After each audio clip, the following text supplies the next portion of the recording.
জুলুম করে, মানুষের প্রতি অন্যায় অবিচার করে, মানুষকে হত্যা করে, গুম করে, মানুষকে দিন দুপুরে মেরে ফেলে তাহাজ্জুদ দেখো বেটা, তোমার শরম হয় না, তোমার হায়া হয় না, তোমার লজ্জা হয় না?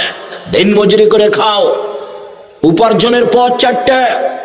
এক, দিন মজুরি করে খাওয়া, কিষান কামলা দিয়ে খাওয়া, এখানে আসতে হবে না।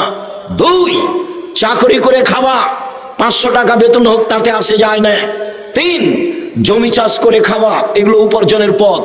চার, ব্যবসা করে খাওয়া, চকলেটের হোক, না হয় বাদামের হোক, না হয় চিংড়ি মাছের হোক, যেটাই হোক না কেন ব্যবসা করে খাও। এই চারটা পথে পয়সা উপার্জন করো। এখানে কেন এসেছো? ভিক্ষা করে খাও বেটা। মানুষের ভাবে প্রশংসা করো কি করে? আল্লাহর নবী বলছেন, কেউ যদি কারো প্রশংসা করে তো যে ব্যক্তি প্রশংসা করছে ওর মুখের উপরে মারো পায়ের মাটি ছুঁড়ে। আল্লাহ রাসূল বলছেন, যে প্রশংসা করছে ওর মুখের উপরে মাটি মারো। হাদিস বুখারী মুসলিম। কি করে তুমি বলতে পারো তাহাজ্জুদ পড়ে, আবার তুমি বলছো মুখের এমন সালাত আদায় করে যে কপালে দাগ হয়ে গেছে? কালকের একজন বলছে। শরম হয় না কেন তোমার? এই চারটা পথে উপার্জন করো, এখানে এসেছো কেন? নিম্ন শ্রেণীর মানুষ তুমি, তুমি জাতির জন্য বোঝা, তুমি জালেম, তুমি চাঁদাবাজ, তুমি মানুষের প্রতি রাহাজানি করো, অন্যায় করো, অবিচার করো, জুলুম করো, নির্যাতন করো, তুমি মানুষকে জেল হাজতে দাও, তুমি মানুষকে মেরেছ, তুমি প্রশংসা করো কেন এইভাবে? তোমার কি রুচি হয় না? চারটা পথে যদি রুচি না হয় তাহলে ভিক্ষা করে খাও, এখানে আসিও না। ভিক্ষা করে খাও, ভিক্ষা পছন্দ নয় তবে জায়েজ।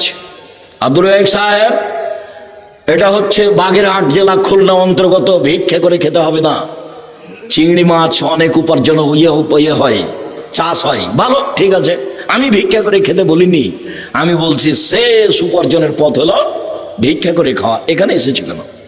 এখানে এসেছি কেন? কি দেখাতে চাচ্ছ তুমি আমাকে?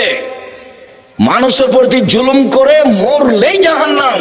জাহান্নামে যায়নি কেন? মরেনি সেজন্য। এই পথ বন্ধ করো, এই পথ বন্ধ করো। বৈধ রুজি উপার্জন করে অল্প দিন বাঁচতে এসেছো, সময় শেষ। অল্প দিন বাঁচতে এসেছো, সময় শেষ, এই পথে থাকিও না। শুনুন, সূরা বাকারা আপনার পক্ষে বিচারের মাঠে এমন তর্ক করবে আল্লাহর সাথে জান্নাতে নিয়ে যাওয়ার জন্য। শোনেন, কোরআন মাজিদ একটা সূরা আছে, সূরা মুলক 30 আয়াতের। বিচারের মাঠে আপনার পক্ষে কথা বলতেই থাকবে, বলতেই থাকবে, যতক্ষণ পর্যন্ত আপনার জান্নাত ঘোষণা না হয়েছে ততক্ষণ পর্যন্ত এই সূরা আপনার পাশ থেকে যাবে না। তার নাম সূরা মুলক।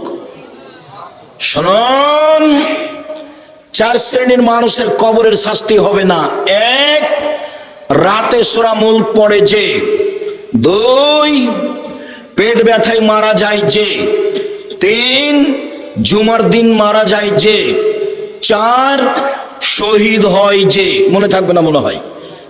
1, রাতে সূরা মুলক পড়ে যে, তার কবরের শাস্তি হবে না। 2, পেট ব্যথায় মারা যায় যে, তার কবরের শাস্তি হবে না।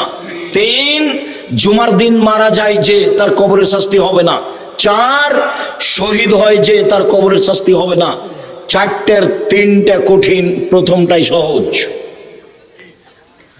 1 নাম্বারটাই সহজ, সূরা মুলক পড়া সহজ। বাকি জুমার দিন মারা যাব কিনা আমি জানি না। যে লোকটা ক্যান্সারে পেট ব্যথায় মারা গেল, এটা আসলে সেইটা কিনা আল্লাহ ভালো জানে। শহীদ, সত্য শহীদ কি হুতাশে শহীদ কে জানে। সাইয়্যিদুশ শুহাদা হামজা বিন আব্দুল মুত্তালিব, পৃথিবীর মানুষ শুনে রেখো, মুহাম্মদ সাল্লাল্লাহু আলাইহি ওয়াসাল্লাম বলেন পৃথিবীর সবচেয়ে সর্দার দামি শহীদ হামজা বিন আব্দুল মুত্তালিব। আব্দুল মুত্তালিবের ছেলে হামজা রাদিয়াল্লাহু তাআলা, যিনি ওহদের যুদ্ধে শহীদ হয়েছেন। শহীদ মিনার তৈরি করলে হামজা আর করতাম। আমি আব্দুর রাজ্জাক বিন ইউসুফ বলে যাচ্ছি, আমি তোমাকে শিক্ষিত মানুষ মনে করিনি, তোমার শিক্ষক আমি শিক্ষিত মানুষ মনে করিনি। তুমি তোমার শিক্ষক, দিনরাত তুমি ঠাকুরের গান বলো, আমি তোমাকে কি দিয়ে শিক্ষিত মানুষ বলবো?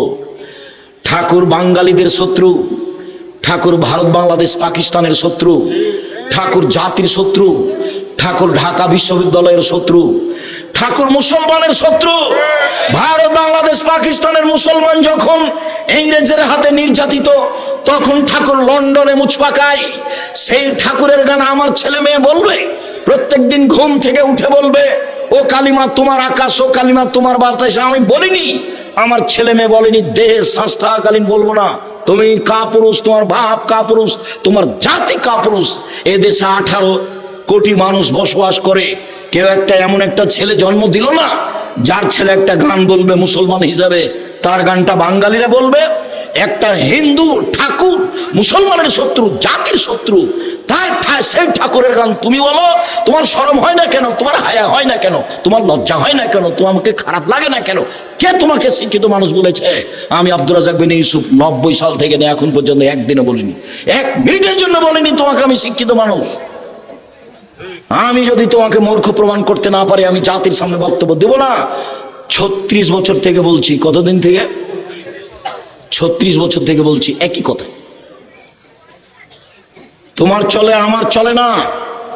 আমি ঠাকুরের গানকে দাম দিতে পারি না। ঠাকুর একজন হিন্দু মানুষ, তার কালিমায়ের আকাশ হতে পারে, আমার আকাশ কালিমায়ের নয়। তার জমিন কালিমায়ের হতে পারে, আমার জমিন কালিমায়ের নয়। আমার জমিন আল্লাহর, আমার আকাশ আল্লাহ, কালিমায়ের নয়। এই কথা খুব ভালোভাবে জানি। আমি এই কথা বলতে পারি না, তোমার চলে। সম্মানিত দিনী ভাই বোন, বলছিলাম বিচারের মাঠে 4টা জিনিস কথা বলবে। 1 কোরআন, 2 সেম। কোরআন বলবে প্রতিপালক, আমি একে দিনে রাতে ঘুমাতে দিনি, তুমি আমার কথা এর ব্যাপারে শুনে একে জান্নাতে দাও। আল্লাহ বলবেন ঠিক আছে, তাকে জান্নাতে দিলাম। সেম বলবে বিচারের মাঠে প্রতিপালক, আমার একটা কথা শোনো, এই লোকটাকে দিনে আমি খেতে দিনি, প্রবৃত্তি অনুযায়ী চলতে দিনি, তুমি আমার কথা শুনে একে জান্নাতে দাও। আল্লাহ সেমের কথা শুনে নেবেন, তাকে জান্নাতে দিয়ে দিবেন। আবু হুরায়রা রাদিয়াল্লাহু তাআলা আনহু বলেন, রাসূল সাল্লাল্লাহু আলাইহি সাল্লাম বলেছেন, কুল্লু আমাল ইবনে আদম ইয়াতুল হাসানাতু বিআশরি আমসালিহা সাবমিয়াতে যে আদম সন্তানের সব নেকি 10 থেকে 700, আরো বেশি, আরো বেশি। আদম সন্তানের সব নেকি 10 থেকে 700, আরো বেশি, আরো বেশি। আল্লাহ তাআলা বলেন, পৃথিবীর মানুষ শুনে রেখো, তবে সেম আমার ব্যাপার প্রতিদান আমি দিব। সেম আমার ব্যাপার প্রতিদান আমি দিব। আমার কারণে 2টা জিনিস ত্যাগ করেছে। 1 প্রবৃত্তি, 2 খাদ্য। সম্মানিত দিনী ভাই বোন, খাদ্য সবাই ত্যাগ করতে পারে, বৃদ্ধ মানুষ পারে, বাচ্চাও পারে। প্রবৃত্তি কি জিনিস যা মানুষ ত্যাগ করতে পারে না? আল্লাহ বলছেন আমি নিজ হাতে প্রতিদান দিব। এই জন্য যে প্রবৃত্তি কেউ মানেনি। প্রবৃত্তি কি জিনিস? ঘুম থেকে উঠে মনটা চাচ্ছে দাড়ি চেঁচে বাড়ির বাইরে যায়, এর নাম প্রবৃত্তি। মনটা চাচ্ছে প্যান্টটা টাকনোর নিচে থাক, এর নাম প্রবৃত্তি। মনটা চাচ্ছে দোকানে বসে 5 জন মিলে অমুকের বদনাম করি, তার নাম প্রবৃত্তি। মনটা চাচ্ছে মিথ্যা কথা বলে তাকে পরাজয় করব, তার নাম প্রবৃত্তি। জুয়াচুরি, দাগাবাজি, চাঁদাবাজি। মুসলিম মেয়ে কপালে টিপ দিতে পারে না, ভ্যানিটি ব্যাগ ঘাড়ে নিয়ে নগ্ন বোরকা পরে, আঁটো বোরকা পরে চলে যাচ্ছে স্কুল কলেজে, হাটে বাজারে। ওর স্বামী মরেছে, ও বাজারে যায় কেন? ওর দেবর মরেছে, ও কেন বাজারে? ওর ভাসুর মরেছে, ও কেন বাজারে? ওর শ্বশুর মরেছে, ও কেন বাজারে? ওর বাপ মরেছে, ও কেন বাজারে? বোনের ছেলে কি মরে গেছে, ও কেন বাজারে? ভাইয়ের ছেলে কি মরে গেছে, ও কেন বাজারে? মহিলা মানুষ ও কেন বাজারে গেল, যায় কেন? ওর শরম হয় না কেন?